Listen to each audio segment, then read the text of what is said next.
80 वर्षाचं आपलं आयुष्य असं धरलं आजकालच्या काळात ॲव्हरेज 100 म्हटलं तर ते आयडियल झालं आणि 50-60 म्हणजे अगदीच आहे. पण ऑन ॲन ॲव्हरेज 75 ते 80 वर्ष जर का माणूस जगतो असं आपण म्हटलं तर 40 हा मिड पॉईंट आहे. मसलमध्ये आपल्याला 3 प्रकारच्या गोष्टी लागतात. एक तर स्ट्रेंथ असावी लागते, दुसरं फ्लेक्झिबिलिटी असायला लागते आणि तिसरा एन्ड्युरन्स असावा लागतो. आणि या 3 गोष्टी वेगळ्या आहेत. तर त्यामुळे असं तुम्ही म्हणू शकत नाही की 100 किलो वजन उचलू शकणारा माणूस 100 मीटरमध्ये पहिला येईल. सुपर मार्केटला गेला आणि एक 5 किलो आरोग्य मी घेऊन आलो अशी काय अजूनही तरी काही सोय नाहीये. ते आता या काळामध्ये हळूहळू जर का तुम्ही इतक्या वर्षात खरोखर कधी कधी शक्य नसतं व्यायाम करणं. We totally understand. पण 40 नंतर तुम्ही जितक्या लवकर स्वतःसाठी रोज अर्धा तास का असेना एवढा जर का द्यायला लागलात तर त्याचं लॉंग टर्ममध्ये तुम्हाला SIP मध्ये कसे आपण दर महिन्याला 2,000-2,500 करतो पण 10 वर्षांनी त्याचं बरंच डबल होतं असं म्हटलं जातं. तसं इथे आहे की रोज तुम्ही थोडा थोडा एक्सरसाइज 40ला चालू केला तर 50-55ला त्याचा तुम्हाला जो बेनिफिट मिळतो त्यावेळेला तुमच्या लक्षात येतं की अरे आपण ते तेव्हाही केलेली इन्व्हेस्टमेंट जी आपण हेल्थ इज वेल्थ म्हणतो. त्यामुळे वेल्थला जे जे नियम लागू आहेत कष्ट करून कमवणे वगैरे ते सगळे नियम हेल्थला सुद्धा लागू.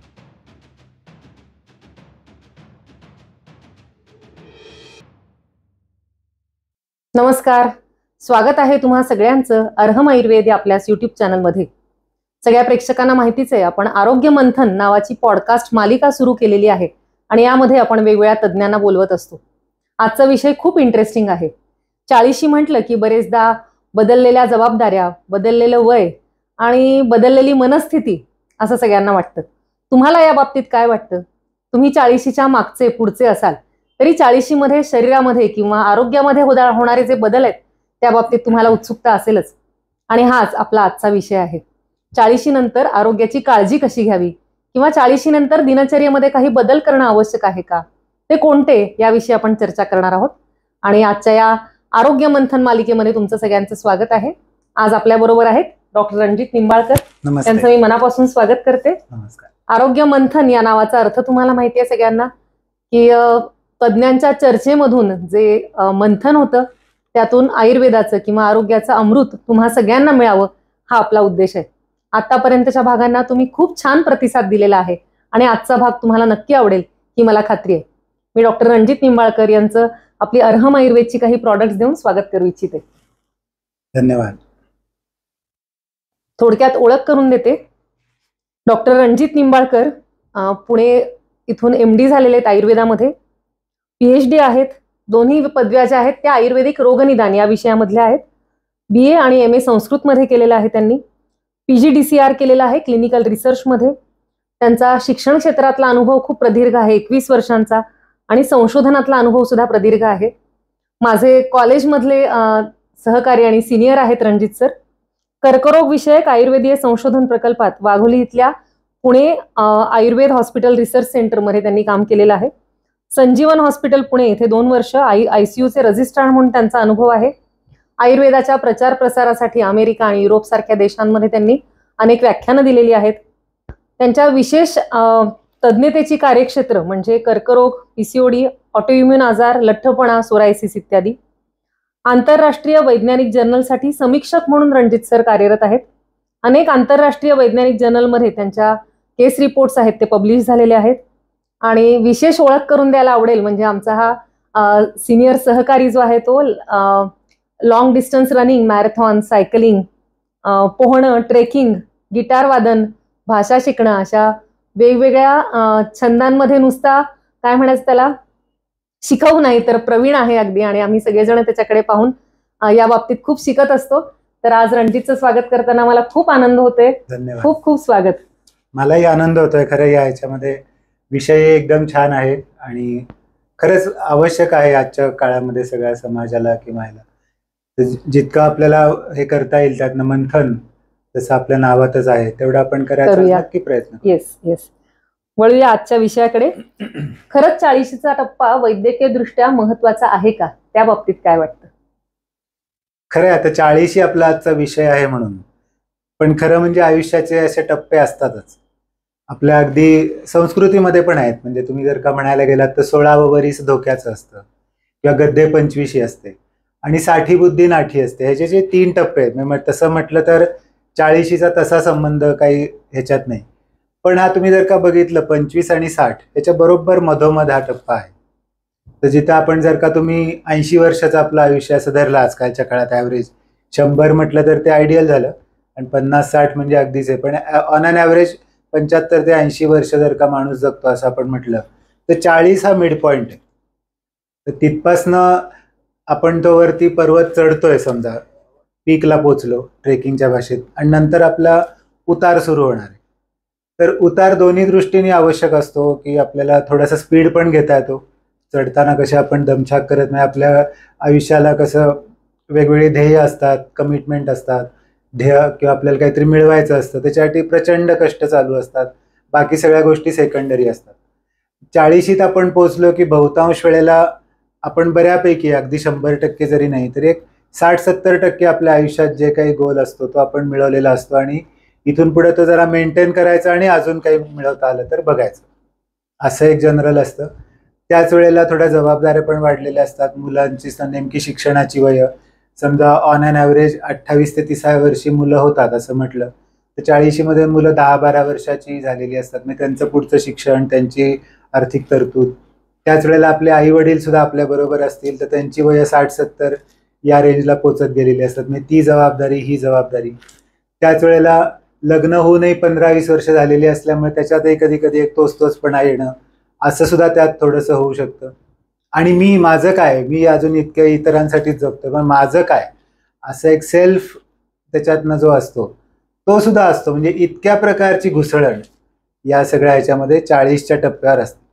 आणि 40 याचं बाकी जरी काही नसलं तरी हे एक नवीन दागिना आपल्याला डोळ्यावरती बहुतांश लोकांना मिळतो 40व्या वर्षी, चष्मा जो आपण म्हणतो. तर ते एक 40शीचा एक मोठा हॉलमार्क आहे, की चष्मा लागला की केस थोडेसे पांढरे थोडेसे व्हायला लागतात. यंग जनरेशन आपल्याला काका काका म्हणायला लागते. ते आपल्याला मनात कुठेतरी हर्ट पण होतं, पण त्याला इलाजही नसतो काही. शरीरात एनर्जी, मनात एनर्जी पण भरपूर असते. तसं एक अधेड उम्र ज्याला म्हणतात, तशा प्रकारचा हा खरं म्हणजे टप्पा आहे. सामाजिक किंवा या दृष्टिकोनातून, आर्थिक, वैद्यकीय दृष्टिकोनातून सुद्धा तसा तो आहेच आहे, की एक मोठा पडाव ज्याला आपण म्हणू, KBCच्या भाषेत बोलायचं असेल तर 40 हा एक वैद्यकीय दृष्टीने सुद्धा एक मोठा पडाव आहे. डोळ्याचं जे आपण मगाशी बोललोच, पण त्याचे बाकी पुरुष असो किंवा स्त्रिया असो दोघांमध्येही बदल होत असणाऱ्या ज्या गोष्टी आहेत त्या थोड्या वेगवेगळ्या असतात, पण होत नक्की असतात. जसं वयात येणं, प्युबर्टी, ह्याच्यात एक मोठे बदल शरीरामध्ये जसे होत असतात तसे याही याच्यात तेवढे मोठे जरी नसले तरी शारीरिक मानसिक लेवलला असे बदल शरीरात होत असतात. आणि त्याची तयारी आत्ता म्हणजे 40मध्येच चालू केली तर मग 50-60-70 या ह्याच्यातलं जे आपलं वय आहे ते सुखकर होण्याची सुरुवात जर का तुम्ही 40शीतच गिअर चेंज केले आपले जरा लाईफस्टाईलचे, तर ते तुमचं आयुष्य आणखीन नक्की चांगलं, पुढचं चांगलं होऊ शकतं. खूप छान विश्लेषण केलंय रणजितनी. आर्थिक आणि मानसिक सगळ्या दृष्टिकोनातून 40मध्ये कशी असते आपली परिस्थिती त्याचं छान वर्णन केलेलं आहे. शारीरिक बदल विशेषतः कोणते होतात या वयात महिला आणि पुरुषांमध्ये, ते आपण आपल्या प्रेक्षकांना सांगूया. खरंय. आधी आता मी पुरुष असल्यामुळे आधी आपण पुरुषांबद्दल बोलूया, की होतं काय, मगाशी जसं म्हटलं की खूप कष्ट करायचे असतात आपल्याला, बरंच काय काय मिळवायचं असतं, वेळेची की याच्याशी काही नसते, खाण्यापिण्याची शुद्ध नसते. ते याच्यात जनरली वजनं वाढत नसतात लोकांची. म्हणजे 40शीच्या आतली माणसं त्या मानाने तुम्हाला स्लिम आणि फिट अशा पद्धतीची दिसण्याची शक्यता जास्त आहे. पण 40शी नंतर एक प्रकारची स्टॅबिलिटी यायला लागते आयुष्यामध्ये, आणि मग त्याच्यामध्ये आणि थोडे पैसे पण असतात. आधीच्या काळात कसं असतं, इच्छा भरपूर असतं, हॉटेलमध्ये हे खाऊ ते खाऊ, पण ते परवडेल अशी परिस्थिती नसते, कदाचित वेळ नसतो. पण इथे आता सगळंच असतं, वेळ पण असतो, पैसा पण असतो आणि हे पण, इच्छा पण असते. तर या तिन्ही ह्याच्यातनं म्हणजे वेट गेन हा याच्यातला सगळ्यात महत्त्वाची जी सुरुवात या काळामध्ये व्हायला लागते, की वजन वाढायला लागण्याची सुरुवात ही 40शीपासून हळूहळू सुरू होते. त्यात तुमची लाईफस्टाईल तशी ऑलरेडी असेल तर मग ते आणखीन जास्त होईल. त्या मानाने जर का तुमचं कष्टाचं काम असेल बऱ्यापैकी तर त्या मानाने कमी होईल. पण तुमचं 30व्या वर्षी जे वजन असतं त्याच्यापेक्षा 40व्या वर्षी हे वजन थोडं जास्तच असतं. साधारण 80% इंडिव्हिज्युअल्समध्ये हा रूल आपल्याला बघायला मिळेल. तर वेट गेन आणि वजन जर का तुम्ही म्हटलं, स्थौल्य किंवा ओबेसिटी, लोकांना फक्त ते कॉस्मेटिक दृष्टीने हवं असतं की अरे मग ते माझं शरीर बेडप दिसतं, नीट दिसत नाही. पण हा अगदी किरकोळ त्याच्यातला एक पैलू आहे खरं म्हणजे. ओबेसिटी हा स्वतः एक आजार आहे आणि तो इतर अनेक आजारांना बोलावतो. हे त्यातलं आणखीन वाईट आहे. म्हणजे हे सगळे पुन्हा मोठे आजार जसे की सगळ्यांना माहिती आहे खरं म्हणजे, परत परत सांगणं आहे, पण तरी सुद्धा कितीदाही सांगितलं तरी ते कमीच पडतं, विसरून जातो आपण बऱ्याचदा. तर वजन वाढलं की मग ते डायबेटीसला तो बोलवणार, ब्लड प्रेशर, हाय ब्लड प्रेशरला बोलवणार, हृदयाच्या आजारांना बोलवणार, पुरुषांमध्ये विशेषतः. स्त्रियांमध्ये पाळीशी रिलेटेड हॉर्मोनल गोष्टींना तो सगळं इन्व्हिटेशन देणार ॲडिशनली. तर तो एक सगळ्यात महत्त्वाचा भाग आहे.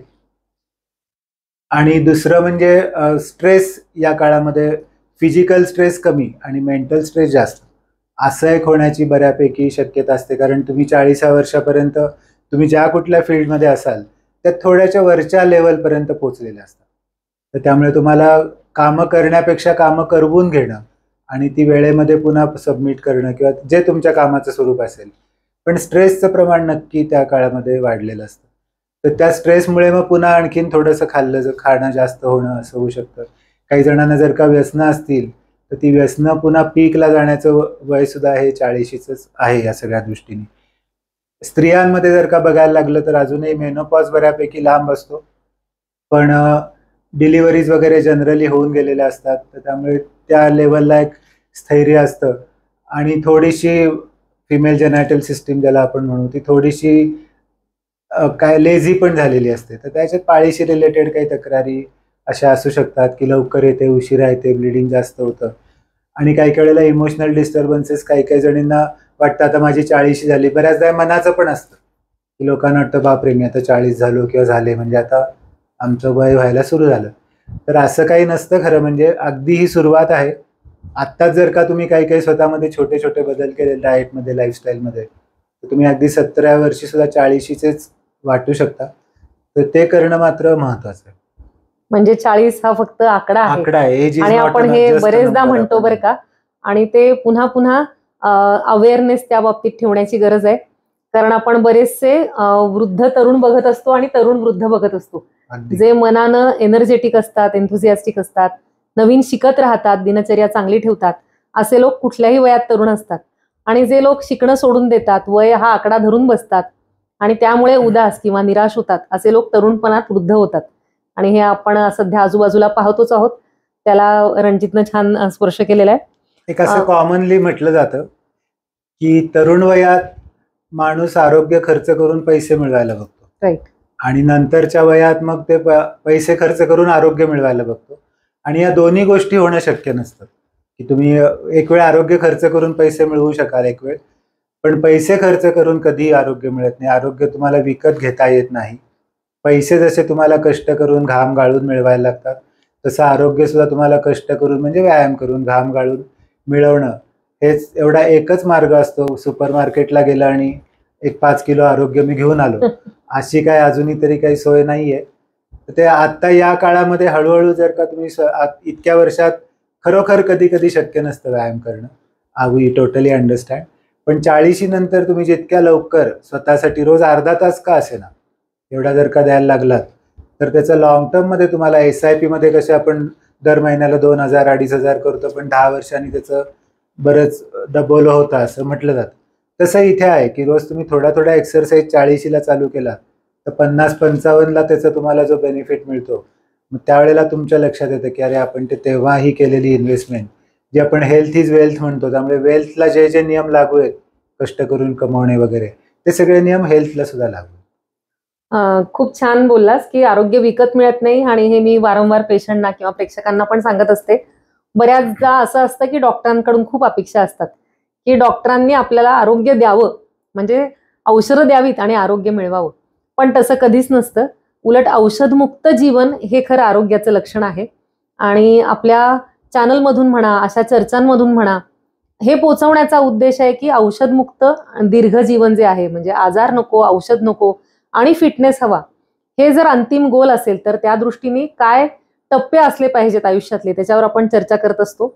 आणि 40शी हा मला वाटतं त्या टप्प्यातला एक महत्वाचा काळ आहे की या वयात निर्णय घेतला की आपल्याला कुठल्या दिशेने जायचं आहे आणि पुढे काय गोल आहे आपलं, तर तो टप्पा आपण गाठू शकतो निरोगी दीर्घायुष्याचा. आजकाल मला असं वाटतं आता खूप औषधं अवेलेबल आहेत, तपासण्या आहेत, चाचण्या आहेत, त्याच्यामुळे दीर्घायुष्य हे काही स्वप्न राहिलेलं नाही. आता लाईफ स्पॅन वाढलेला आहे, पण क्वालिटी ऑफ लाईफ आपण जी म्हणतो ती मेंटेन करण्यासाठी निर्णय घेण्याचं योग्य काळ म्हणजे 40 अगदी असं मला वाटतं. तर वैद्यकीय तपासण्यांच्या बाबतीत विचारायचंय की 40 नंतर काही रुटीन तपासण्या करायला हव्यात का? बरेच जण म्हणतात की दरवर्षी वाढदिवसाच्या दिवशी अॅनिव्हर्सरीच्या निमित्तानं काही तपासण्या करून घ्याव्यात, तर तशा कराव्या का आणि काय कराव्यात? आता याच्यात खरं म्हणजे दोन गोष्टी आहेत. आमच्याकडे आयुर्वेदात असं म्हटलेलं आहे की अनुयायात प्रतिपदम सर्व धर्मेषु मध्यमा, म्हणजे तुम्ही नेहमी मॉडरेट असायला पाहिजे, एक्स्ट्रीम नको, एक तर एकदम तिकडे नाही तर एकदम इकडे, असं कुठल्याच बाबतीत असता कामा नये असं आपल्याकडे स्पष्टपणे दिलेलं आहे. तपासण्यांच्या बाबतीत असंच आहे की काही वेळेला असं असतं की ज्या ज्या जगात जेवढ्या तपासण्या आहेत त्या सगळ्या आम्ही पॅकेजमध्ये तुम्हाला यच्चे यावत सगळ्या करून देतो आणि आम्ही त्या सगळ्या दरवर्षी करू. इतका अतिरेक पण नकोय आणि मग काय होत नाही ना मला, मग कशाला तपासण्या, कशाला त्यात पैसे घालवा, असं पण त्याच्यात नको. तर काही ठराविक ज्या वयानुसार असणाऱ्या तपासण्या आहेत त्या जरूर कराव्यात दरवर्षी. वाढदिवशी कराव्यात का अॅनिव्हर्सरीच्या दिवशी याच्याबद्दल मतमतांतर असू शकतात. समजा चुकून त्याच दिवशी तुम्ही तपासणी केली आणि साखर जास्त आली चुकून, तर तुमचा वाढदिवस सगळा उगाच दुःखात जाऊ शकतो. त्यापेक्षा मग एक कुठला तरी अमुक महिन्याची 1 तारीख किंवा असं काहीतरी तुम्ही ठरवा. वाढदिवसाला करायचं तरी सुद्धा हरकत काहीच नाहीये. तर त्याच्यासाठी ज्या आवश्यक तपासण्या करणं आहे त्या म्हणजे एक रक्ताची जी कॉमन तपासणी असते की हिमोग्लोबिन किती आहे, पांढऱ्या पेशी किती आहेत, प्लेटलेट वगैरे सगळ्या नॉर्मल आहेत ना, ही एक पहिली तपासणी झाली. त्याच्यानंतर डायबिटीज हा जो दुसरा आजार आहे त्याची लक्षणं नसतात काही. मी कुणाला आपण विचारलं की तुम्ही शुगर चेक केली का कधी, आमच्या क्लिनिकमध्ये असं बऱ्याचदा होतं, शुगर चेक केली, नाही मला नाही डायबिटीस. म्हटलं म्हणजे आम्ही म्हणतो मग तुम्हाला डायबिटीस आहे का नाही आम्ही विचारत नाही, शुगर तुम्ही चेक केली का, तर त्यांनी नसते केलेली. शुगर नाही चेक केली तर तुम्हाला माहिती कसं डायबिटीस नाही, कारण लक्षणं डायबिटीसला काही नसतात. तर ती शुगर एक फास्टिंग आणि PP या दोन्ही उपाशी पोटी सकाळी आदल्या दिवशीचं जेवण 12 तास आधी झालेलं असलं पाहिजे आणि सकाळी उपाशी पोटी एकदा रक्त द्यायचं आणि जेवल्यानंतर पुन्हा 2 तासांनी रक्त द्यायचं, ही एक तपासणी करणं आवश्यक आहे. त्याच्या जोडीला HbA1c नावाची जी तपासणी असते त्याच्यात गेल्या 3 महिन्यात तुमची शुगर कशी होती त्याचं एक ॲव्हरेज तुम्हाला त्या ह्याच्यामध्ये कळतं, तर ती एक तपासणी करणं आवश्यक असतं. आणि चौथं म्हणजे लिपिड प्रोफाईल, म्हणजे कोलेस्ट्रॉलची तुमच्यामध्ये लेवल बरोबर आहे का नाही. पुन्हा त्याचंही तसंच आहे की तुम्हाला त्याचा काही त्रास नसतो, तपासल्यानंतरच कळतं. तपासल्यावर जास्त असेल तर ट्रीटमेंट घेणं आणि दवाखान्यात जाऊन आपलं ब्लड प्रेशर चेक करून घेणं. एवढ्या जरी तुम्ही तपासण्या केल्या तरी पुरेशा आहेत. एखाद्याला वाटलं अरे अजून काहीतरी थोडं सांगा की, तर असं असेल तर मग त्यात एक सिरम क्रिएटिनिन नावाची एक तपासणी असते, ती काही इतकी हे नाही आहे महत्त्वाची, पण अगदी हवीच असेल तर ती एक करू शकता. आणि मग थायरॉइडची जी असते thyroid stimulating hormone TSH, ultra TSH आपण म्हणतो, पण त्या अजिबातच मी तर रिकमेंड करत नाही. पण अगदीच तुम्हाला हे फारच कमी वाटत असेल, म्हणजे कमी तपासण्या केल्या म्हणजे मग मी कमी हेल्थ कॉशियस आहे असं काही आपल्या डोक्यात असेल तर मग या 1-2 ॲडिशनल केल्या तर चालेल. स्त्रियांच्या बाबतीत विशेषतः 40 नंतर दोन्ही ब्रेस्टची तपासणी सोनोमॅमोग्राफी वर्षातनं एकदा करावी आणि 45 नंतर 1 वर्ष आड 2 वर्ष आड एक्सरे मॅमोग्राफी अशी तपासणी करावी. त्या एक्सरे मॅमोग्राफीबद्दलही बऱ्याचशा हो आणि नाही अशा प्रकारच्या कॉन्ट्रोवर्सीज आहेत. तर त्याला सगळ्यात चांगलं उत्तर म्हणजे सेल्फ ब्रेस्ट एक्झामिनेशन. 40 नंतर दर महिन्यातनं एकदा साधारण पाळी झाल्यानंतर 3ऱ्या किंवा 4थ्या दिवशी स्वतः हाताने ब्रेस्ट एक्झामिनेशन आरशासमोर उभं राहून बघणं सुद्धा म्हणजे इन्स्पेक्शन आणि पाल्पेशन, आपल्या हाताने कुठे काही अनयुज्युअल काही वाटतंय का, गाठी काही वाटतायत का, किंवा निपलमध्ये काही अचानक काही बदल झालाय का, स्तनांच्या आकारात काही अचानक बदल झालाय का, एवढं जरी तुम्ही नीट बघत राहिला दर महिन्याला तरी सुद्धा ते पुरेसं असतं. आणि सोनोमॅमोग्राफी करायला काही हरकत नाही, ती हार्मलेस असते, पण ती सगळ्या प्रकारच्या आजारांचं निदान तुम्हाला देऊ शकेलच असं काही नाही. तर एक्सरे मॅमोग्राफी पण कधी कधी करायला लागते. तर मध्यम मार्ग मी असं म्हणेन की तुम्हाला असं काही शंकास्पद वाटलं तर डॉक्टरांना भेटा, त्यांच्या सल्ल्याने एक्सरे मॅमोग्राफी करून घ्या. सेल्फ ब्रेस्ट एक्झामिनेशन तर काही करायला हरकत नाहीच आहे, करायलाच पाहिजे रादर. आणि सोनोमॅमोग्राफी तुम्ही वर्षातनं एकदा करू शकता. आता माझं असं ऑब्झर्वेशन आहे की स्त्रियांमध्ये बरेचदा कुठल्याही टप्प्याच्या स्त्रियांमध्ये. एकतर HB कमी असतं, ॲनिमिक असतात भारतामध्ये, तो खूप मोठा धोका आहे. दुसरं कॅल्शियम डेफिशियन्सी असते, D3 कमी असतं, B12 कमी असतं. तर याविषयी आपण काही सांगायचं का प्रेक्षकांना? हा एक खरं मोठा विषय आहे खरं म्हणजे, की बऱ्याचदा तर आम्ही असं पूर्वीच्या काळी असं असायचं की देवीचा रोगी दाखवा 1000 रुपये मिळवा, किंवा नारू जेव्हा त्यांचं उच्चाटनाची प्रोसेस चालू होती, मग नारूचा रोगी दाखवा 1000 रुपये मिळवा, असं एक स्लोगन लिहिलेलं असायचं. तसं कधी कधी म्हणावंसं वाटतं की नॉर्मल कॅल्शियम असलेला पेशंट दाखवा 1000 रुपये मिळवा, किंवा नॉर्मल B12 आहे बाबा यांचं, असे खूप रेअरली असतं. याच्यातही खरं म्हणजे काय कारण आहेत काय नाही, मतमतांतर याच्यामध्ये भरपूर आहेत. काही जणांचं असं म्हणणं आहे की या ज्या सगळ्या तपासण्यांचे नॉर्मल रेंज ज्या आहेत त्या पाश्चात्य वैद्यकांनी शोधून काढले, ते त्या लोकांसाठी आहेत. मग आपल्यासाठी पण त्याच गृहीत धरायच्या का आपण, असा त्यातला एक वादाचा मुद्दा असू शकतो. पण जरी कमी असतील तर मग मात्र त्याला तुम्ही नक्की उपाय करणं तर आवश्यक आहे. आता याच्यात दुसरी गंमत अशी आहे की विशेषतः B12 बद्दल, की B12 ची तपासणी जी आहे ती साधारण 1000-1200 रुपयाला होते, आणि त्याची जी ट्रीटमेंट आहे, ती जी गोळी आहे ती 60 पैशाला मिळते एक गोळी. तर 1 महिन्याचं जरी तुम्ही औषध घेतलं तरी सुद्धा 100-1 रुपयामध्ये तुमचं काम होऊन जातं. आणि बी विटॅमिन विशेषतः असं आहे की ते वॉटर सोल्युबल आहे, म्हणजे चुकून जास्त झालं तरी सुद्धा लघवी वाटे ते बाहेर टाकून दिलं जातं. तर तुम्ही बी विटॅमिनची तपासणी दरवर्षी करा असं मी काय म्हणणार नाही.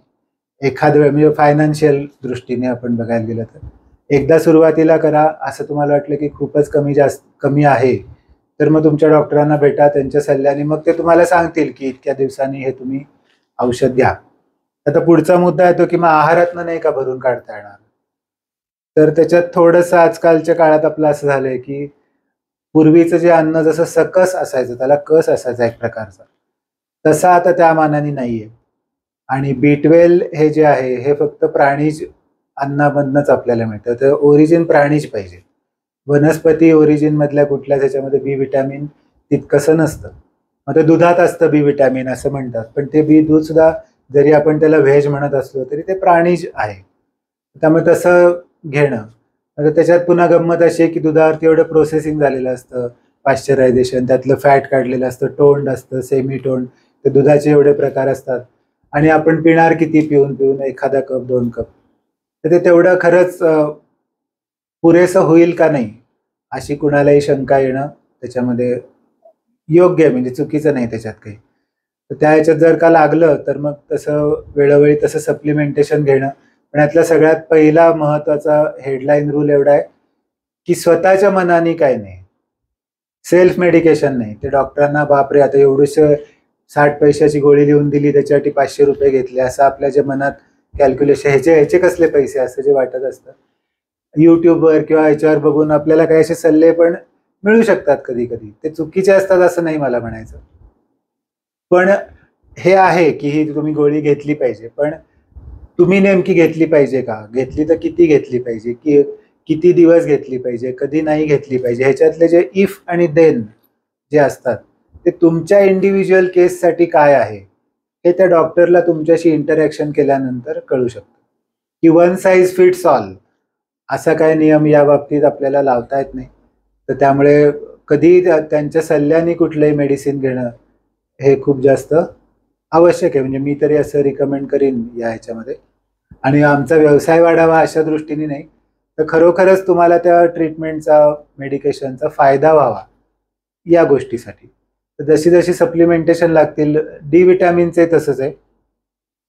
बीचं मी जसं म्हटलं की ते वॉटर सोल्युबल आहे, एक्स्ट्रा झालं तर लघवी वाटे, घामा वाटे बाहेर टाकून दिलं जाऊ शकतं. पण डी विटॅमिनचं मात्र तसं नाही.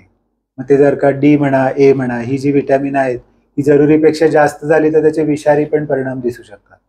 तर त्यामुळे याला तर तुम्ही डॉक्टरांच्या सल्ल्याने घेणं फारच आवश्यक आहे. आणि डी विटॅमिन कमी होण्यामागे काही आजार आहेत का, बी सुद्धा काही आजारामुळे हे कमी झालंय का, तुमच्या न्यूट्रिशनमधनं कमी मिळतंय म्हणून कमी झालंय, हे सुद्धा आपल्याला बघत राहणं आवश्यक असतं.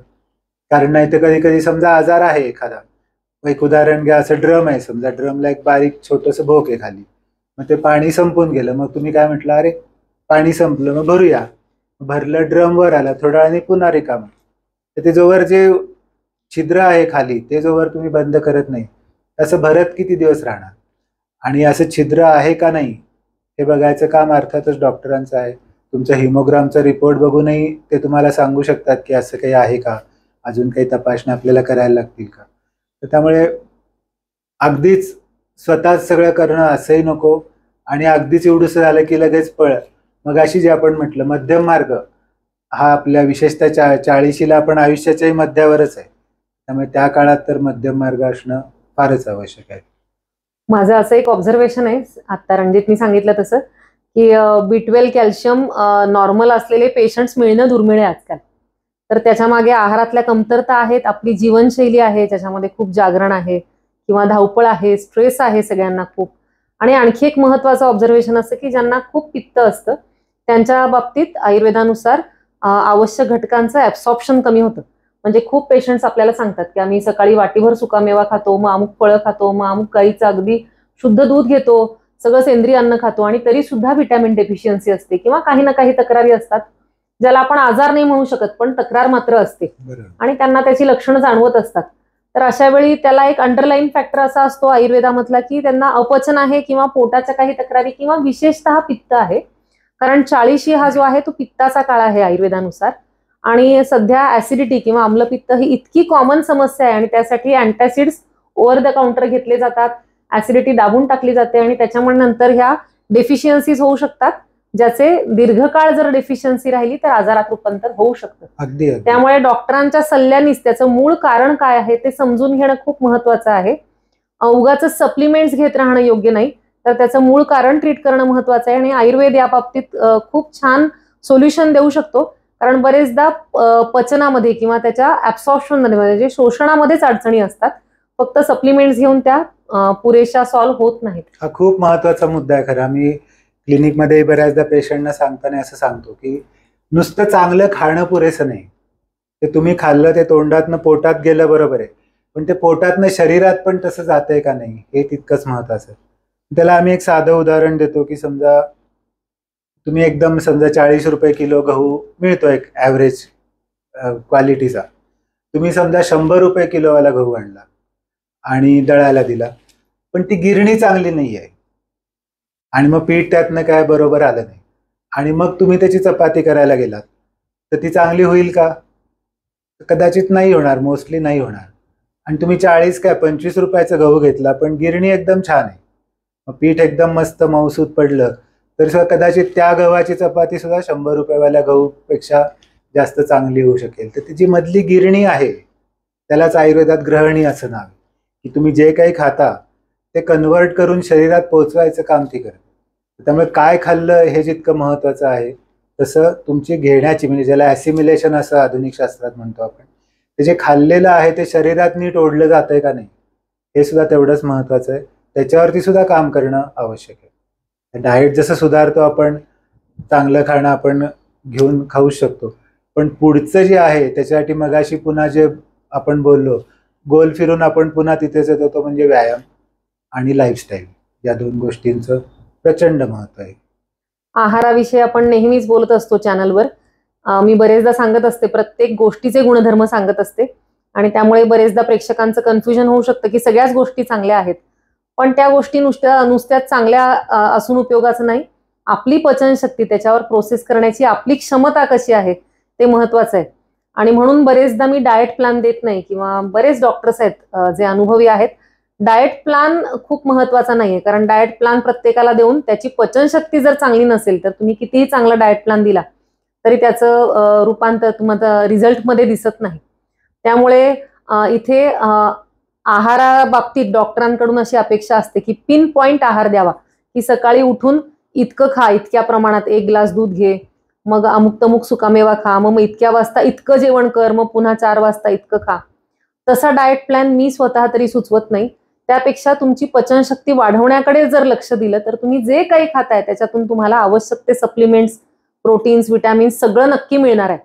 हा झाला आपला आहार या संदर्भातला मुद्दा. आहारासंदर्भात आणखी काही सांगायचं आहे का?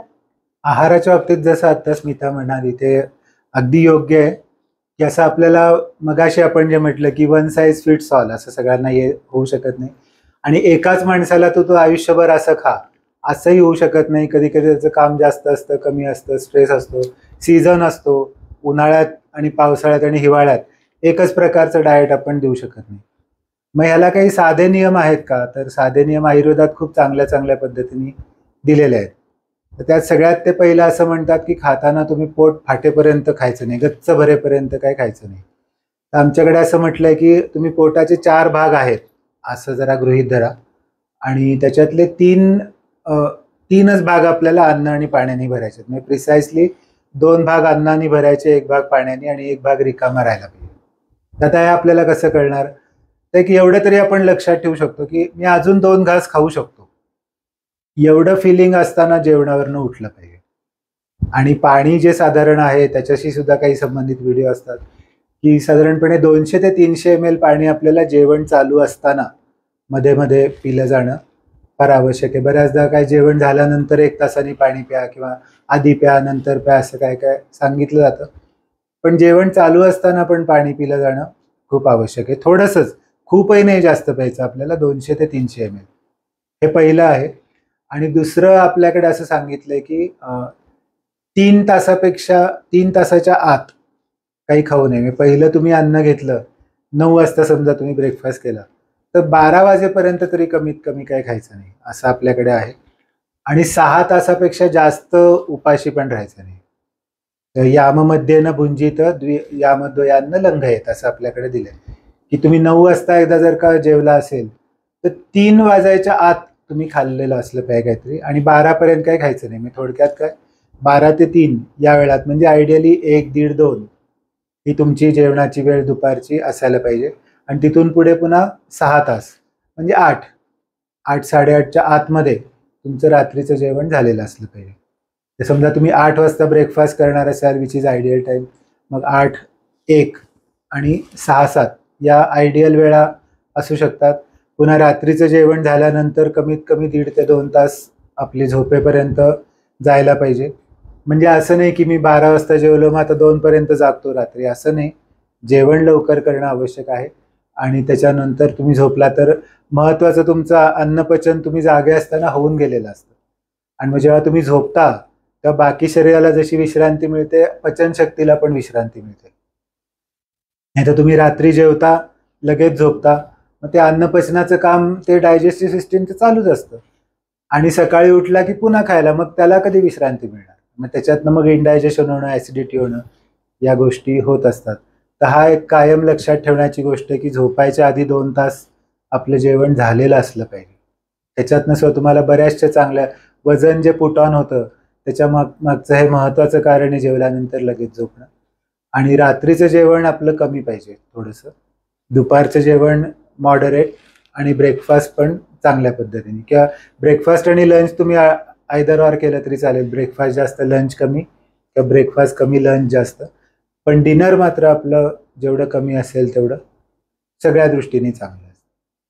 हा अगदी सोपा आणि मध्यम मार्ग आहे, प्रॅक्टिकल आहे, जो सगळेजण अप्लाय करू शकतात. म्हणजे तुमचं कामाचं स्वरूप काही असू दे, तुमच्या कामाच्या वेळा कुठल्याही असल्या तरी तुम्ही हे मात्र फॉलो करू शकता की भुकेपेक्षा 2 घास कमी खाणं, सावकाश खाणं, रात्रीचं जेवण लवकर घेणं, या छोट्या छोट्या गोष्टी फॉलो केल्या तर खूप वेगळा स्पेशल डाएट प्लॅन घ्यायची गरज सुद्धा लागणार नाही. आणि त्यातलाच दुसरा महत्वाचा मुद्दा आयुर्वेदानुसार आहे तो म्हणजे विहार. आहार, विहार आणि विचार ही आयुर्वेदाची त्रिसूत्री आहे असं आपण म्हणू शकतो. तर त्यातला पहिला मुद्दा आहार, तर त्या बाबतीत बरंचसं स्पष्टीकरण आपण आज केलेलं आहे. आता विहार म्हणजे आपले झोप किंवा आपली जीवनशैली ही 40शी नंतर कशी असावी, कारण आता घेतलेले जे निर्णय आहेत, 40शीत घेतलेले निर्णय, ते पुढच्या आरोग्यावर परिणाम करणार आहेत. त्याच्यामुळे या वेळेत ही सवय लागायला हवी, जीवनशैली योग्य बनायला हवी. त्या दृष्टीने काही महत्वाचे पॉइंट्स आपल्या प्रेक्षकांना सांगशील का? खरंच खूप आवश्यक आहे. आणि थोडंसं काय होतं, एक थेअरी पण असते आणि प्रॅक्टिकली सुद्धा काय, अशा दोन्ही गोष्टी आपल्याला बघायला लागतात. तर आधी थेअरी काय सांगते आपण बघू. तर थेअरी म्हणजे काय, हजारो वर्ष जे माणूस करतोय ते, म्हणजे अंधार पडला की झोपायचं आणि सूर्य उगवला की किंवा त्याच्या थोडा आधी उठायचं, विच इज नॅचरल आणि नॉर्मल, सगळ्यांना तसंच करायचं असतं आणि इच्छा पण सगळ्यांची तशी असतेच. तर मग ते काय आहे, जसं ज्यांना ज्यांना शक्य आहे ते रात्री 10 किंवा 11 शुड बी हाय टाईम झोपायचा, आणि सकाळी 5 किंवा 6 ब्राह्ममुहूर्त आपल्याकडे म्हटलंय, पण प्रॅक्टिकली प्रत्येकाला जमेल असं नाही, पण तरी 5, 5:30, 6 should be a decent time उठण्यासाठी आणि रात्री 10 ते 11 वाजता झोपणं. पण बऱ्याचदा असं असतं की अशी इच्छा असूनही करता येत नाही, व्यवसायामुळे असेल. आम्ही असं बऱ्याचदा सांगतो की अभ्यासासाठी जागायचंय का जागा, कामासाठी जागायचंय का जागा, पण सोशल मीडिया, अमुक कॉम्प्युटर, मोबाईल ह्याच्यासाठी नाही जागायचं. तिथे तुम्ही झोपलं पाहिजे. मग आता जर का असं खरंच जेन्युइनली जमत नसेल तर मग काय करायचं, याच्यासाठी सुद्धा आयुर्वेदाने बऱ्यापैकी एस्केप वे ज्याला आपण म्हणू असे देऊन ठेवलेले आहेत. मी बऱ्याचदा असं उदाहरण देतो की समजा आपण सांगितलं पेशंटला की नाही नाही तू उद्यापासून 10ला झोपायचं आणि 6ला उठायचं. आता आपला पेशंट आहे रेल्वेचा इंजिन ड्रायव्हर. मग काय, तो म्हणणार रात्री 10ला चला आता माझी झोपायची वेळ झाली, रेल्वे अशीच उभी राहील ट्रॅकवर, उद्या सकाळी 6. तर तसं नाही होऊ शकत. त्याला ते काम करणं तर आवश्यक आहे. किंवा आमचंच प्रोफेशन, आता आयसीयू मध्ये आम्ही दिवस रात्र 24 तास काम करावं लागतं. जेव्हा नाईट ड्युटी असते तेव्हा मला रात्रभर जागावं लागतं. किंवा असं नाही म्हणतायत की आता मी झोपणार मग पेशंटचं काही का होईना तिकडे. तर या सगळ्या गोष्टी आहेत. मग त्याला एस्केप वे असतात की मग त्याची ती जी झोपेचा जो बॅकलॉग आहे तो तुम्ही कसा वसूल केला पाहिजे असं आपण म्हणू. तर आपल्याकडे असं दिलंय की न खाता काहीतरी तुम्ही झोपलात वेगळ्या वेळी, म्हणजे रात्री समजा जागरण करावं लागलं तुम्हाला, त्याच्या बदल्यात तुम्हाला तर दिवसा झोपायचंय, तर न खाता मग तुम्ही झोपा. मग ते झोपेचे दिवसा झोपण्यामुळे जे काही त्रास तुम्हाला होणार आहेत ते तेवढे होणार नाहीत आणि रात्रीची जी झोप तुमची आहे ती कॉम्पन्सेट होऊन जाऊ शकेल. त्याच्यात पुन्हा असा प्रश्न येतो की मग ते उपाशी पोटी झोप लागत नाही आणि ते सुद्धा पुन्हा प्रॅक्टिकल आहे. आता समजा एखादा माणूस रात्री 10 ते सकाळी 5 अशी ड्युटी करून आला, सकाळी आला की मग त्याला ती भूकही लागलेली असते. मग अशा वेळेला आपण असं सांगतो की मग तुम्ही थोडं लाईट काहीतरी खाऊन घ्या, तास 2 तास मध्ये जाऊ दे आणि मग झोपा आणि झोपून उठल्यानंतर मग नॉर्मल जेवा. की घरी गेल्यावर आता भूक लागली म्हणून मग खूप जेवलो आणि मग लगेच झोपून गेलो, असं तरी आपल्याला किमान टाळणं हे तर आपल्याला निश्चित करता येतं. तर आणि हळूहळू आता 40 नंतर किंवा आपल्याला काही जॉब स्विच करता येतोय का, किंवा मग त्या ह्याच्यात काही मला दिवसाची ड्युटी मिळेल, दिवसाची शिफ्ट मिळेल, अशा पद्धतीने आहे त्या जॉबमध्ये काही आपल्याला प्रयत्न करता येतोय का, हे सुद्धा एक साईड बाय साईड चालू ठेवणं आवश्यक आहे. मग लगेच आज नाही, पण समजा एक 4-5 वर्षांनी तुम्हाला जॉब स्विच करायचा चान्स मिळाला किंवा आहे त्या जॉबमध्ये ते म्हटले की हा ठीक आहे आता तुम्ही फक्त दिवसा केलं तरी चालेल. Where there is a will there is a way. पण तुम्ही तसा प्रयत्नच नाही केला तर मग कायमस्वरूपी तसं करत राहणं, मग त्याचा भविष्यात काही ना काहीतरी त्रास होईल असंही नाही. पण कशासाठी, विषयाची परीक्षा कशाला घ्या, जर का सहज शक्य होत असेल तर तसं केलेलं चांगलं. आणि तोवर हा मार्ग आहे. दुसरा एक मार्ग आहे की आडवं नाही झोपायचं, आराम खुर्चीमध्ये थोडंसं इन्क्लाइन किंवा थोड्याशा उभ्या किंवा ऑब्लिक पोश्चरमध्ये झोपलं दिवसा तरी सुद्धा ते झोपेचे दुष्परिणाम न होता जे फायदे आहेत ते आपल्याला मिळू शकतात आणि रात्री जागरणाने जे काही दोष निर्माण होणार आहेत ते सुद्धा बऱ्याच प्रमाणात कॉम्पन्सेट होऊ शकतात. याला सुद्धा पुन्हा तुमच्या डॉक्टरकडे जाऊन ह्याच्यासाठी मार्ग काढणं आवश्यक आहे. आता माझंच एक उदाहरण सांगायचं तर माझ्याकडे एक पेशंट होते असे, त्यांचं युरोपमधल्या कुठल्या तरी देशामधल्या कंपनीशी टायअप होता त्यांच्या जॉबचा. तर त्यांना दुपारी 2ला जायला लागायचं आणि रात्री 11ला ते घरी यायचे, असं काहीतरी त्यांचं होतं. मग ते 11 वाजता घरी यायचे, मग जेवायचे, मग झोपायचे आणि त्यांना मग हेच सगळे ॲसिडिटी, अपचन असे खूप त्रास होते. त्यांना मी म्हटलं की तुमचं असं काही आहे का की लंच टाईम काही मिळत नाही तुम्हाला? ते म्हणे असं काही नाही, मी माझ्या ॲट इज कसंही जेवणाचं ॲडजस्ट करू शकतो. म्हटलं मग तुम्ही असं करा, बाकी सगळं जग लंचसाठी डबा घेऊन जातं, तुम्ही डिनरसाठी घेऊन जायचं. तसंही तुम्ही 1 वाजता घरातनं निघता ऑफिसला जायला, तुम्ही जेवून निघता सकाळचं, तर तो जेवायचा आणि तोच डबा डिनरला घेऊन जायचं. संध्याकाळी 6:30, 7, 8च्या दरम्यान जेव्हा तुम्हाला वेळ असेल त्यावेळेस जेवून टाकायचं आणि घरी येऊन झोपून जायचं. ते म्हणे अहो पण मग ते घरी मग मला ताजं गरम गरम. म्हटलं तुम्हाला ताजं गरम गरम आरोग्यदायक असतं बरोबर आहे, पण ते रात्री 12 वाजता खाल्लेलं मग अमृत जरी घेतलं तरी ते तेवढं फायदेशीर नाही. त्यापेक्षा मग तुम्ही 12ला डबा घेऊन गेला आणि 5-6ला खाल्ला तर ते जास्त तुम्हाला प्रिफरेबल आहे. समहाव त्यांनी ते ऐकलं आणि आपलं औषध साधारण 1-2 महिने घेतलं आणि त्याच्यानंतर या गोष्टीला तर 7-8 वर्ष झाली त्यांना आता काहीही त्रास होत नाही. ते म्हणे आता मला या गोष्टीची छान सवय झाली. आणि मग असं प्रत्येक आता यांना इथे जमलं, प्रत्येकाची काहीतरी वेगळी वेगळी हे असू शकते. आपण मग त्याच्यात तसा मार्ग काढून देऊ शकतो नक्की. पण आधी आपल्या मनात अशी इच्छा पाहिजे की नाही, मला ही प्रॉपर लाईफस्टाईल अडॉप्ट करायचीच आहे. मग त्याच्यात आपण नक्की मार्ग काढून देऊ शकतो. दुसरा मुद्दा विहारामधला तो आहे व्यायाम. आणि ते सांगण्यासाठी मला वाटतं रणजित सारखा योग्य डॉक्टर नाही, कारण तो स्वतःही खूप व्यायाम करतो, इतरांनाही प्रेरित करतो. तर या बाबतीत सुद्धा बरेचदा कन्फ्युजन असतं, जिम मध्ये जावं की योगासनं करावी की कार्डिओ करावं, नेमकं काय करावं 40 नंतर, अगदी या संदर्भात आपण आपल्या प्रेक्षकांना थोडं सांगूया. व्यायामाबद्दल पण एक हे आहे खरं म्हणजे, व्हिडिओ पण आहे त्याचा. पण व्यायाम कशासाठी करायचा, तर आपल्या मसलसाठी मेनली. बाकी त्याचे सार्वजनिक उपयोग आहेतच, पण मेनली आपल्या मसलसाठी व्यायाम करायचा असतो. पण त्या मसलमध्ये तरी काय, मसलमध्ये आपल्याला 3 प्रकारच्या गोष्टी लागतात. एक तर स्ट्रेंथ असावी लागते, दुसरं फ्लेक्झिबिलिटी असायला लागते, आणि तिसरा एन्ड्युरन्स असावा लागतो. आणि या 3 गोष्टी वेगळ्या आहेत. तर त्यामुळे असं तुम्ही म्हणू शकत नाही की 100 किलो वजन उचलू शकणारा माणूस 100 मीटरमध्ये पहिला येईल, 100 मीटर रनिंगमध्ये, किंवा मॅरेथॉन पळू शकणारा माणूस 100 किलो वजन उचलू शकेल. या 3 गोष्टी वेगळ्या आहेत. किंवा हे दोन्ही करू शकणारा माणूस जिम्नॅस्टिक करू शकेल. तर प्रत्येक व्यायामाचे फायदे वेगळे वेगळे असतात आणि आपल्याला तिन्ही पाहिजेत. तर त्यामुळे ते तिन्ही प्रकारचे त्याच्यामध्ये व्यायाम आपल्याला करणं आवश्यक आहे. आपल्याला बऱ्याचदा असं असतं की योगासनं केली ना मग झालं, सूर्यनमस्कार केला ना मग तो पूर्ण व्यायाम, किंवा रोज चाललं ना, नथिंग लाईक दॅट, बाकी काय करायची गरज नाही. हे थोड्याशा मिथ आहेत की तुम्हाला योगासनातनं तुम्हाला मिळणारे फ्लेक्झिबिलिटी, त्यामुळे योगासनं तर करायलाच पाहिजे. चालणं किंवा धावणं या गोष्टीतनं तुम्हाला मिळणारे एन्ड्युरन्स, आणि त्यातनं तुमच्या हृदयासाठी पण तो एक प्रकारचा आहे, त्याला कार्डिओस म्हणतो आपण, कार्डिओव्हॅस्क्युलर एक्सरसाइज असतो. तर हृदयाच्या आरोग्यासाठी तो आवश्यक, आणि मसलला सतत तसं ते काम करत राहण्याची एक सवय म्हणून तो असतो. आणि तिसरा वेट ट्रेनिंग किंवा स्ट्रेंथ ट्रेनिंग नावाचा जो असतो, तो आपल्याला मसलला स्ट्रेंथ देण्यासाठी. तर मग आठवड्याला 6 दिवस असतात, एक दिवस तर व्यायामाला सुट्टी घ्यायची असते, त्यामुळे 7तला एक दिवस गेला. तर मग 2 दिवस आपल्याला योगा करणं आवश्यक आहे. योगा म्हणजे योगासनं म्हणतोय मी, प्राणायाम वगैरे नाही. त्याचा वेगळे फायदे आहेत, पण शारीरिक व्यायाम म्हणून म्हणायला गेलं तर योगासनं. 2 दिवस योगासनं, 2 दिवस कार्डिओ एक्सरसाइज, म्हणजे त्यात चालणं, पळणं, सायकलिंग, स्विमिंग, झुंबा, काही पण येऊ शकतं, एरोबिक्स.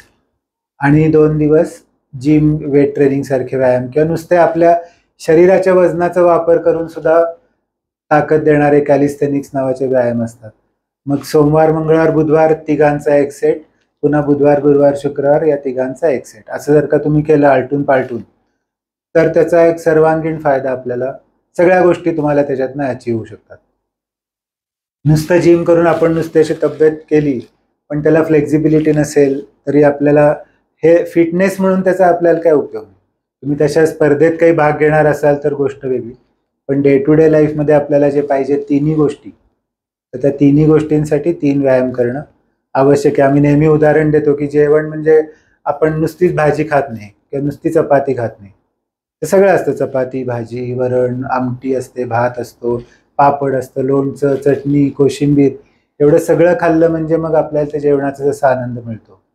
या क्रिकेटच्या टीममध्ये 11च्या 11 काही बॅट्समन नसतात, काही बॅट्समन असतात, काही बॉलर, एखादा चांगला जॉन टी रोड सारखा फिल्डर असतो, विकेट किपर लागतोय, असे सगळे मिळून ती क्रिकेटची एक टीम 11 जणांची तयार होते.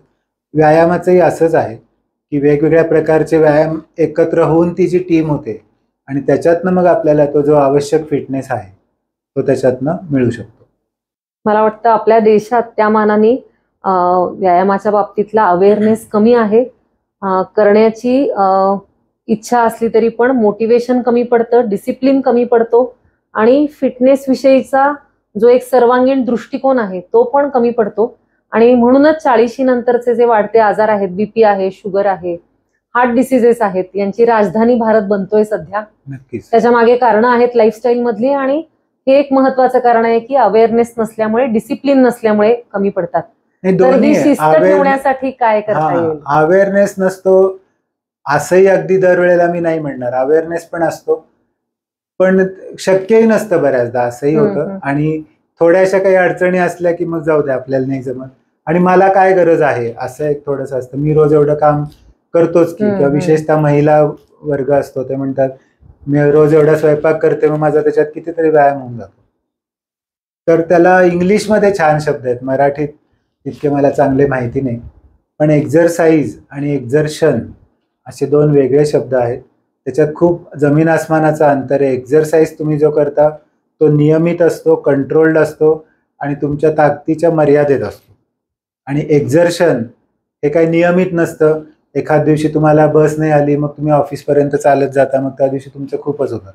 एखाद दिवशी काय बस येते पण उभं राहून जायला लागतं. असं वेगवेगळ्या असू शकतात गोष्टी आणि ते तुमच्या ताकदीच्या बाहेर असतं. व्यायाम असतो तो तुम्ही इच्छेने केलेला असतो. एक्झर्शन हे कधी इच्छेने कोणी करत नाही, अनिच्छेने असतं. तर एक्झर्शनमध्ये शरीराची झीज होत असते आणि एक्झरसाइजमध्ये शरीर जे आहे ते बिल्टअप होत असतं. याच्यामध्ये दोन्हीमध्ये खूप मोठा फरक आहे. त्यामुळे मी रोज एवढं माझं काम होतंच, म्हणजे व्यायाम माझा आपोआप होतोच आहे असं कधी आपण म्हणू नये. उलट जास्त काम होत असेल तर उलट जी झीज होतीये जास्त, ती भरून काढण्यासाठी व्यायाम करण्याची जास्त गरज आहे. दिवसात 24 तास असतात आणि आपल्याला अर्धा तास फक्त काढायचा या ह्याच्यातलं. 23.5 तास तुम्हाला सगळं काही करण्यासाठी मोकळे आहेत. तर मला असं वाटतं की जर का तुम्ही ठरवलं की मला करायचंय, कळत सगळ्यांना असतं पण वळत नाही असा प्रश्न आहे, तर ते जरा वळवायला लागतं. या गोष्टीला साधारणपणे एक 8-15 दिवस लागतात व्यायामाची सवय लागायला. आणि एकदा व्यायामाची सवय लागली की मग ते नाही केली तर आपल्याला बेचैन होतं. आपल्या शरीराचं हे वैशिष्ट्य आहे. तुम्ही त्याला ज्या सवयी लावाल त्या लागतात. चांगल्या लावल्या तर चांगल्या लागतात, वाईट लागल्या तर वाईट लागतात. ते बिचारं सगळं तुमचं ऐकतं. तर ते लावायच्या कुठल्या ते आपल्या हातात. आणि मला वाटतं 40 हा योग्य माइलस्टोन आहे सवयी लावण्यासाठीचा. अगदी मी मगाशीच म्हटलं की 40 पर्यंत आपली खूप दगदग चालू असते, कारण आपल्याला काहीतरी अचीव करायचं असतं. त्यामुळे आरोग्य थोडंसं दुसऱ्या सीटवरती असतं. पण 40 नंतर ते दोन्ही, ज्याला वर्क लाईफ बॅलन्स आपण म्हणतो, की ते व्हायला पाहिजे. असं आपण एक नेहमी उदाहरण देतो की समजा रिझर्वला आली तुमची गाडी. आता हल्लीच्या गाड्यांना फार रिझर्व वगैरे नसतात. पूर्वी असायचे ते कॉप, आधी ऑन आणि मग रिझर्व. मग रिझर्वला गाडी आली आणि 1 लिटरचा रिझर्व आहे आणि गाडीचं ॲव्हरेज 70 किलोमीटर आहे समजा. तर तुम्हाला माहिती आहे आपली गाडी आता 70 किलोमीटर जाणार आणि हेही माहिती आहे की 90 किलोमीटर पर्यंत पेट्रोल पंप नाहीये पुढे. मग तुम्ही ती गाडी कशी चालवाल? मग तुम्ही ती बरोबर 40च्या स्पीडनी चालवाल, उगाचच ब्रेक दाबणार नाही, सिग्नल आला की गाडी बंद करून ठेवाल. हे जे सगळं करून ते तुम्ही गाडीचं परफॉर्मन्स वाढवून 90 किलोमीटरच्या पेट्रोल पंपापर्यंत बरोबर पोचाल. तर त्या 1 लिटरची जी तुम्ही मॅनेजमेंट करता तीच आपल्या ताकदीची पुढच्या 40 वर्षांसाठीची करायची. आणि हे माझ्या मनचं नाहीये, हे मेडिकल पुस्तकांमध्ये या गोष्टीला फिजिओलॉजिकल रिझर्व असा शब्द आहे की तुमच्या शरीरात जी ताकद आहे ती आता हळूहळू कमी कमी कमी होत जाणार आहे. तर तुम्ही ती जितकी चांगल्या पद्धतीने वापराल, युटिलाइज कराल आणि जास्ती कन्झर्व कराल आणि अजून कुठे मध्ये मिळू शकली तर तशी बघाल या सगळ्या डाएट आणि लाईफस्टाईलमधनं, तर पुढचं 60 नंतरचं आयुष्य तुमचं खूप छान त्या ह्याच्यामध्ये जाऊ शकतं. बरेचदा व्यायाम म्हणा, आहार म्हणा, जसं मी म्हटलं की शिस्त लावायची असते, कळत असतं पण वळत नाही.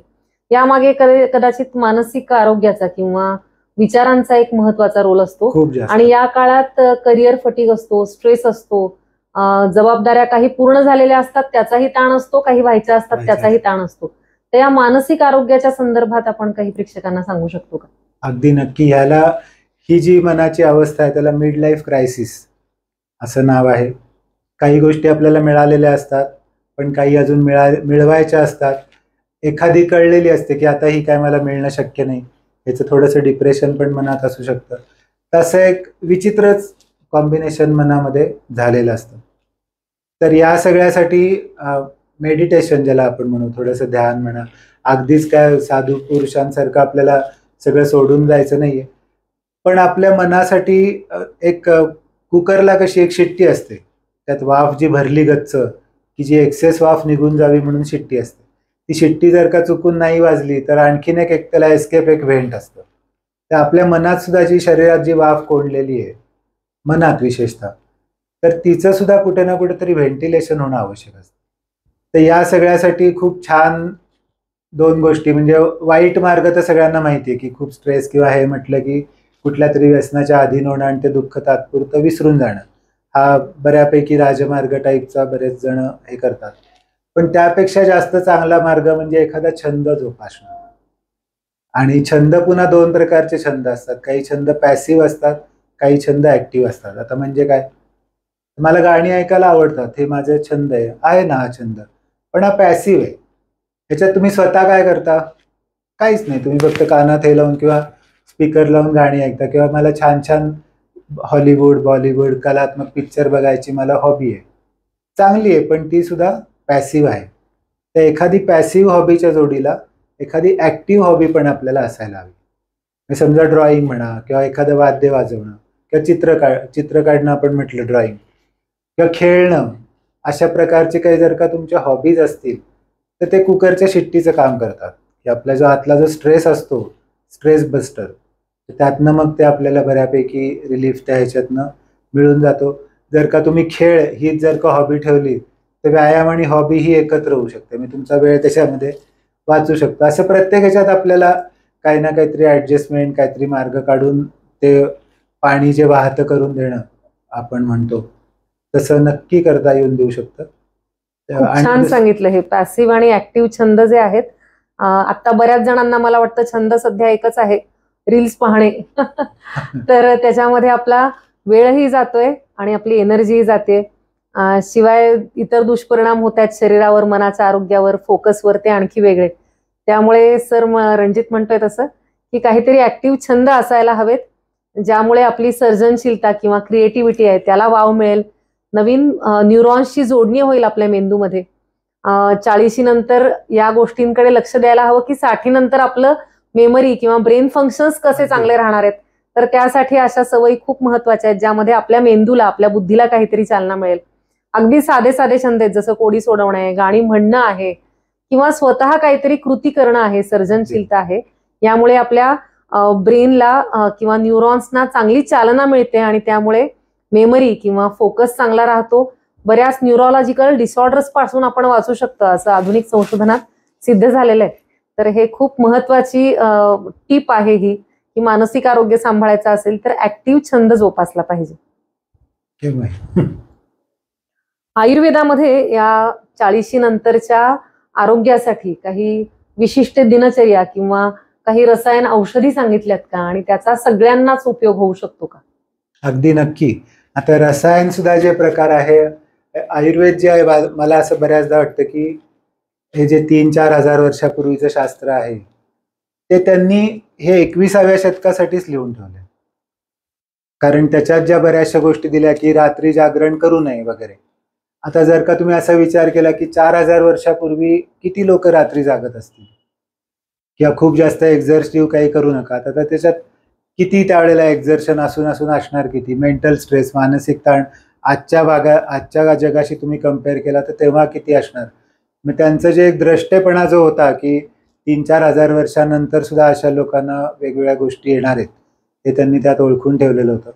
तर म्हणून हे जे रसायन आहे, की रसायनचा आजचा आपण मराठीत अर्थ केमिकल अशा अर्थाने घेतो, रासायनिक पदार्थ, पण आयुर्वेदातला रसायन शब्दाचा अर्थ थोडासा वेगळा आहे.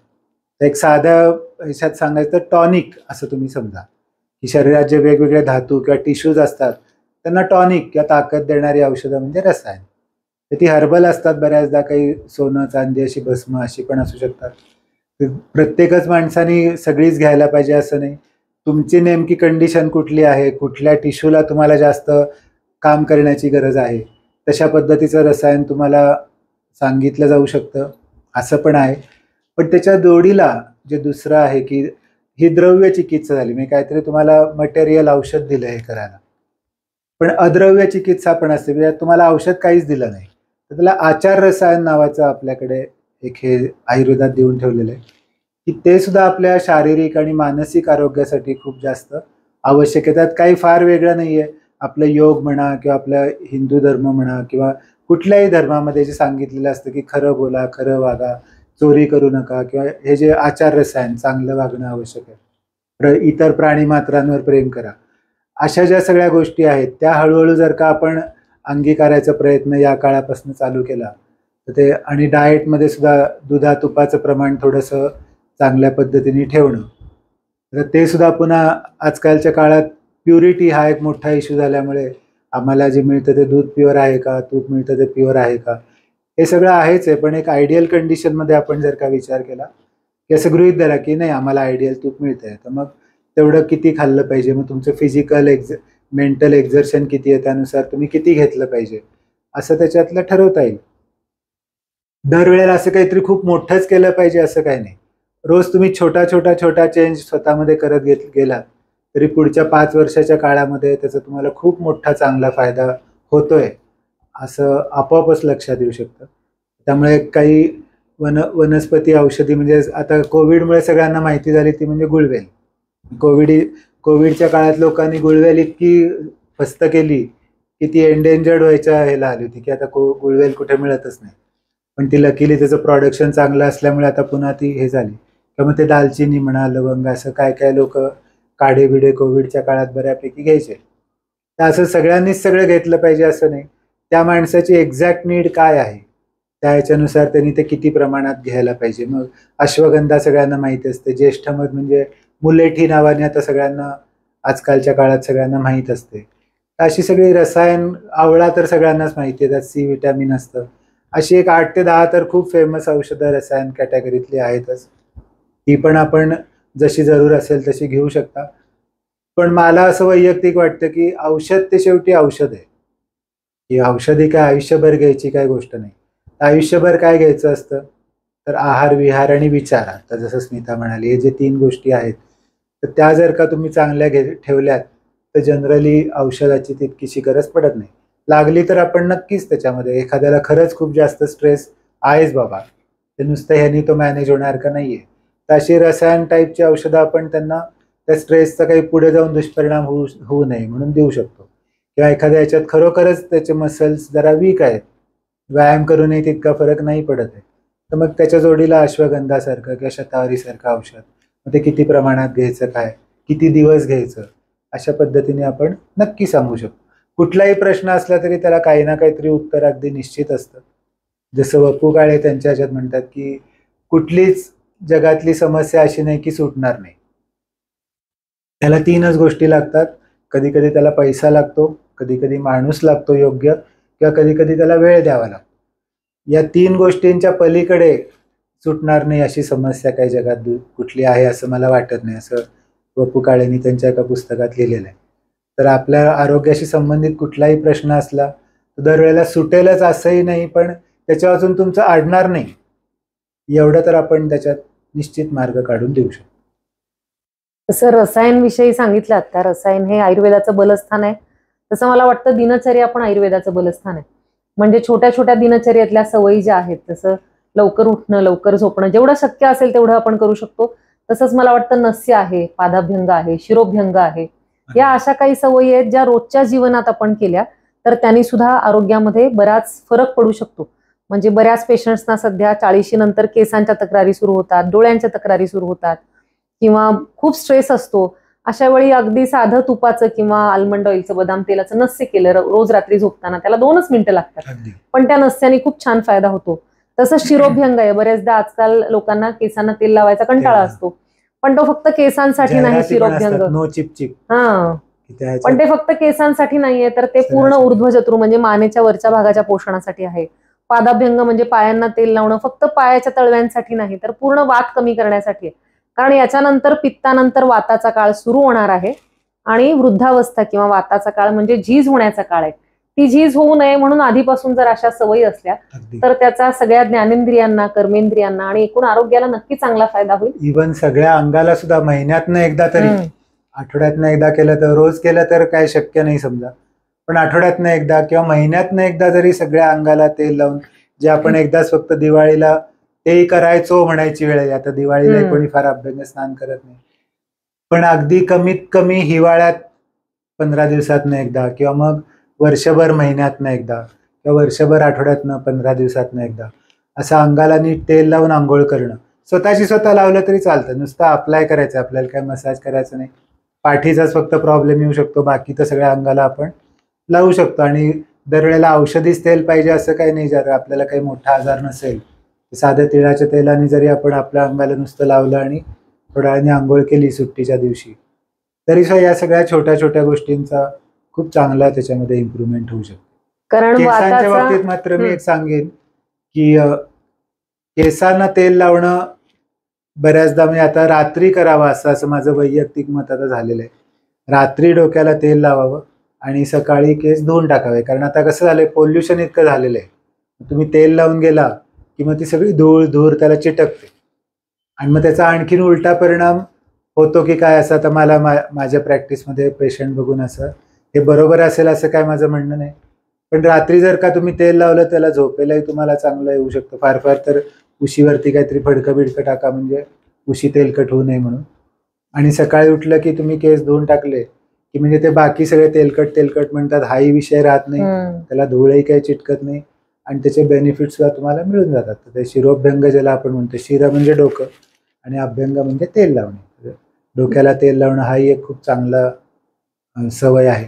आता स्त्रियांना काय ते रोज रात्री तेल लावून दुसऱ्या दिवशी सकाळी रोज धुणं पुन्हा शक्य नाही. पण मग त्या केस धुणार असतील त्याच्या आदल्या रात्री तेल लावणं आणि दुसऱ्या दिवशी धुणं, एवढं केलं तरी आपल्याकडे असं म्हटलं जातं की मंद करणं अकरणात श्रेय. म्हणजे अजिबातच काही न करण्यापेक्षा थोडं थोडं जरी तुम्ही काहीतरी आपलं करत राहिलात की ते कुठं ना कुठं तरी आपल्या बचत खात्यात पडत राहतं आणि त्याचं कधीतरी तुम्हाला चांगला बेनिफिट मिळून जातो. यार नित्य करण्याच्या गोष्टी आहेत.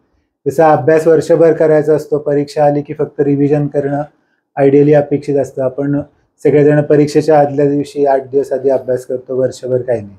तर आरोग्यालाही तसंच आहे, नियमित करायच्या गोष्टी आहेत की आता आजपासून मी एक 8 दिवस केला आणि मग परत नाही, किंवा मग असं वाटलं की अरे मला थोडा त्रास झाला होता, गुडघे दुखले, मग मी 4 दिवस तेल लावलं पुन्हा सोडून गेलं, असं नाही. हे नियमित करण्याच्या गोष्टी आहेत. म्हणजे या छोट्या दिनचर्येतल्या सवयी आणि जसं म्हटलं एक 10-12 औषधं आहेत किंवा आपला योग्य आहार, योग्य विहार यांची काळजी घेतली तर हा टप्पा खूप सुखद आहे. कारण मला असं वाटतं की क्रिएटिव्हिटी आणि अनुभव असं दोन्ही या टप्प्यामध्ये 40 नंतर बरोबर येतं. त्यामुळे हा टप्पा म्हणजे नवीन सुरुवात ठरू शकते. नवीन दृष्टिकोन तयार होऊ शकतो, नवीन सवयी आपण या काळात डेव्हलप करू शकतो, नवीन विश्व तयार करू शकतो. तर ही खूप छान सुरुवात ठरू शकते 40ची. तर या सगळ्या टिप्सचा तुम्हाला नक्की उपयोग होईल. आता एक शेवटचा प्रश्न रणजित, की 40 नंतर अशा कुठल्या महत्वाच्या 5 टिप्स आपल्या प्रेक्षकांना देशील ज्यामुळे त्यांचं आरोग्य किंवा त्यांचं जीवन आणखी चांगलं व्हायला मदत होईल? आता आपण जे खरं बोललो होतो त्याचंच एक समरी अशा ह्याच्यात आपण म्हणू की आहारामध्ये क्वांटिटी थोडी कमी आणि क्वालिटी थोडी जास्त. म्हणजे आपल्याला जर का असं काहीतरी छान खावंसं वाटलं तर पावभाजी खाण्यापेक्षा काहीतरी ड्रायफ्रूट म्हणा किंवा असं काहीतरी हेल्थकडे जाणाऱ्या गोष्टी आपल्याला जास्त प्रिफर करणं. तर त्याच्यासाठी असं आहे की आपल्याला असं बऱ्याचदा वाटतं की मला अमुक, फॉर एक्झाम्पल इडली, समजा मला स्वतःला खूप आवडते की इडली आवडते, आपण म्हणतो मला इडली आवडते, मला वडा, मला सँडविच, व्हॉटएव्हर. तर या गोष्टीत एक जी गंमत आहे ती इतक्या वर्षात जरी लक्षात नाही आली तरी 40 नंतर लक्षात यायला पाहिजे. ती अशी की मला आवडते तर मला म्हणजे मी असं इथून वरपासून खालपर्यंत, तर ती मला नाही आवडत, ती हिला आवडते, जिभेला. तर असं म्हणावं आपण की माझ्या जिभेला इडली आवडते, माझ्या जिभेला पावभाजी, माझ्या जिभेला अमुक. तर त्याच्यात असं कळतं की अरे हा मालक आहे मी आणि हे फक्त नोकर आहे. तर नोकर आपलं कधीतरी आपलं दिवाळीला बोनस दिला तर ठीक आहे, पण बाकीचं जे आहे ते व्यवसाय जो आहे तो मालकाच्या मर्जीनुसार चालायला पाहिजे. तर आपण आता इथून पुढे ज्या ज्या गोष्टी खाणार त्या मला आवश्यक आहेत का याला, याचा थोडासा विचार करावा आणि 60-40, 70-30 ठेवावा. असं शून्य आता जिभेला काही नाहीच असं मला नाही म्हणायचं, पण एक 10तले 5 ते 6 वेळा तरी हेल्थ हा पर्स्पेक्टिव्ह जास्त असायला पाहिजे टेस्टपेक्षा. तर हा दुसरा मी म्हणेन. तिसरा अर्थातच व्यायाम आहे की तो तर अगदी सर्वोपरी, तो तर पहिला चालू करणं आवश्यक आहे. चौथं जसं आपण मगाशी बोललो की एखादी हॉबी डेव्हलप करणं या ह्याच्यातली. आणि 5वं मी असं म्हणेन की आत्तापर्यंत ज्याच्यात आपण जास्त बोललो नाही पण तेही तितकंच आवश्यक आहे की म्हणजे कुटुंबाबरोबर ती थोडासा वेळ घालवणं. आधीच्या काळामध्ये कदाचित ते तितकं जमलेलं नसतं. मुलं 10-12 वर्षाची जे पण मग अशी म्हटलं समजा 28-30 वर्षी मूल झालं तर ते 10 वर्षाचं कसं झालं हे बऱ्याचदा आपल्याला बघायला मिळालेलं नसतं. तर त्याच्यातनं एक प्रकारचा दुरावा निर्माण होऊन त्याचं सुद्धा काहीतरी पुढे जाऊन आपल्याला मानसिक किंवा अशा गोष्टी त्रासदायक होऊ शकतात. मुलाचं अख्खं करिअर असतं, मुलाचं म्हणजे मुलाचं मुलीचं कुणाचं. तर फॅमिली बरोबर वेळ देणं हा पण एक खूप मोठा स्ट्रेस बस्टर आहे. आपल्या अनेक जे मनात प्रश्न निर्माण असतात त्याचं कदाचित त्या गप्पांमधनं सुद्धा तुम्हाला उत्तर मिळून जाऊ शकतं. आणि तो सुद्धा आपण या ह्याच्यात जो बोलला नाही तो 5वा माझा एक महत्त्वाचा पॉईंट सांगण्यासारखा आहे की कुटुंबाबरोबरती सुद्धा वेळ देणं. आणि आपले मित्र सुद्धा जे जुने शाळे कॉलेजमधले जे मित्र असतील, व्यवसायातले नाही, व्यवसायातले मित्र कधी कधी रायव्हल पण असू शकतात. तुम्ही मनातल्या गोष्टी कदाचित त्यांच्याशी बोलू शकत नाही कारण त्याला कळलं तर ते आपल्या विरुद्ध वापरेल अशी कदाचित भीती असू शकते. पण आपले शाळेतले प्राथमिक माध्यमिक किंवा ज्युनियर कॉलेजमधले मित्र जर का नसतील ते शोधून काढा. त्यांच्यासारखं दुसरं औषध नाही. त्यांना तुम्ही मनातलं काहीही सांगू शकता आणि त्याच्यातनं त्यांनी तुम्हाला त्याचं उत्तर जरी नाही दिलं तरी त्यातनं ते तुमचं स्ट्रेस त्यातनं सगळं घालवू शकतात. मग उत्तर तुमचं तुम्हाला आपोआप मिळू शकतं. तर माणसांमध्ये आणखीन थोडंसं जाणं जास्त चांगलं, एक्स्ट्रोवर्ट होणं, व्यवसाय म्हणून नाही तर एक आपली भावनिक गरज म्हणून. हा एक 5वा एक महत्त्वाचा खूप मुद्दा मला सांगावा असं वाटेल या ठिकाणी. खूप छान. म्हणजे जे आरोग्य आहे ते फक्त शारीरिक आरोग्य नसून मानसिक आरोग्य असतं, भावनिक असतं, सामाजिक असतं, आर्थिक असतं. या सगळ्या स्तरांवर आपल्याला स्थैर्य मिळवायचं आहे 40च्या टप्प्यावर आणि पुढे ते स्थैर्य टिकवायचं आहे. तर मला वाटतं त्यासाठी या टिप्सचा तुम्हा सगळ्यांना खूप फायदा होईल. या विषयावर आपण बोलू तितकं कमी आहे कारण खूप मोठा विषय आहे. कारण सर्वांगीण आरोग्य हा काही एका एपिसोडमध्ये संपणारा विषय नाही. पण आज आपण बऱ्याच विषयांना स्पर्श केला आणि त्यातून बऱ्याच जणांना काही नवीन टिप्स मिळाल्या असतील किंवा ज्या माहिती आहेत त्या गोष्टींना पुन्हा उजाळा मिळाला असेल असं मला वाटतं. तर आजच्या या माहितीपूर्ण एपिसोडसाठी रणजितचे खूप खूप धन्यवाद. खूप धन्यवाद. मला इथे या विषयासाठी बोलवल्याबद्दल खरोखर मनापासून धन्यवाद Smita. Thank you so much. Yes, मला वाटतं प्रेक्षकांनाही आजचा हा एपिसोड आवडला असेल अशी आशा आहे. तुमच्या कमेंट्स, तुमच्या प्रतिक्रियांची आम्ही वाट पाहत असतो. तेव्हा तुमचे कमेंट्स लिहायला विसरू नका. चॅनलवर नवीन असाल तर चॅनल सबस्क्राईब करायला विसरू नका. भेटूया पुढच्या व्हिडिओतून. शुभम भवतु. धन्यवाद.